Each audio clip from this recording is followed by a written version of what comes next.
डरपोक सास बहू। जिगर और बलराज अपने अपने ऑफिस के लिए निकल जाते हैं, जिसके बाद तान्या और उसकी सास घर के काम में बिजी हो जाती हैं।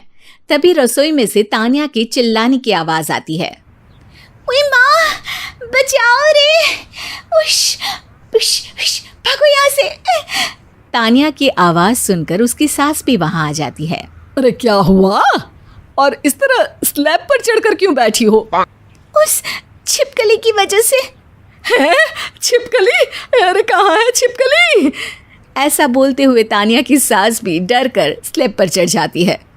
अरे जब इन छिपकलियों को घूमने के लिए हमने दीवार और छत दी है, फिर ये हमारे घूमने की जगह पर क्यों उतर आती है? मुझे क्या पता, सामने बैठी है, आप ही पूछ लो ना, साथ में भगा भी देना। इस पर सास डरते हुए स्लैब पर बैठी बैठी ही छिपकली को भगाने की कोशिश करती है। हुश, हुश, हुश, अरे जा ना, वापस अपने घर जा। सासू माँ, छिपकली है, कुत्ता नहीं। अरे हाँ, छोटी सी ही सही छिपकली तो है, तो तुम ही भगा दो ना।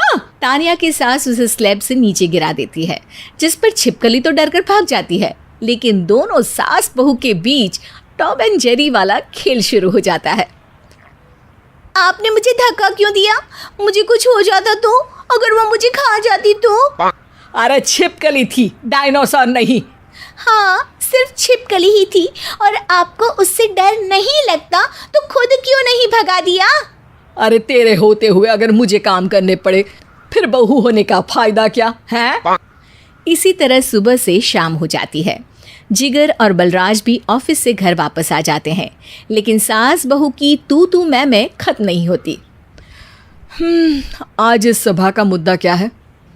मम्मी ने मुझे छिपकली के सामने फेंक दिया।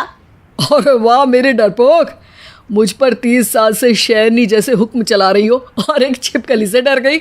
इस पर दोनों बाप बेटे हंसने लगते हैं, जिसे देखकर सास बहू एक दूसरे की शक्ल देखते हुए अब अपनी लड़ाई भूलकर उनसे लड़ना शुरू कर देती हैं।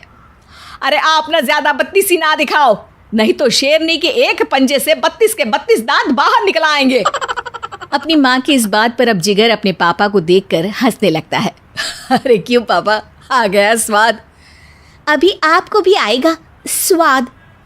इस पर घर में सास बहू ड्रामा बंद होकर पति पत्नी नौटंकी शुरू हो जाती है, जिस पर तान्या से कहा सुनी के बीच जिगर अचानक चिल्लाते हुए कहने लगता है। कॉकरोच, इतना बड़ा कॉकरोच! हे भगवान, अब हमें इससे कौन बचाएगा? कॉकरोच का नाम सुनते ही दोनों सास बहू सारी लड़ाई भूलकर फुदक से कूदकर पास रखे सोफे पर चढ़ जाती हैं। अरे कहाँ है, अरे कहाँ है कमबख्त? अरे उसे भगाने की जगह अनाउंसमेंट तो ऐसे कर रहा है जैसे 12:40 की आखिरी लोकल है, छूटनी नहीं चाहिए। अरे भलाई का तो ज़माना ही नहीं है।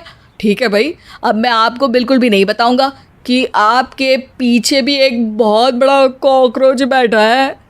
जिगर की बात पर एक बार फिर दोनों डर से उछल जाती हैं, जिसके बाद जिगर और बलराज इसी तरह कभी कॉकरोच तो कभी छिपकली का नाम लेकर उन्हें परेशान करते रहते हैं। अगली सुबह ये दोनों हमारे डर का ऐसे मजाक बना रहे थे जैसे खुद कभी किसी चीज़ से ना डरते हो। ये जिगर ना बचपन में तो चींटी से भी डर जाता था। पर मम्मी, उन्हें डराने के लिए मैं चींटी तो नहीं पकड़ सकती। अरे पागल औरत, इतना बड़ा होकर क्या वो चींटी से डरेगा? मतलब हमें बदला लेने के लिए कुछ अलग सोचना पड़ेगा। अरे वाह, क्या ब्रांड न्यू न्यूज़ दी है। सोचो अब। दोनों बहुत देर तक जिगर और बलराज को डराने के लिए अलग अलग तरीके सोचती हैं, पर किसी भी अंजाम तक नहीं पहुंच पाती।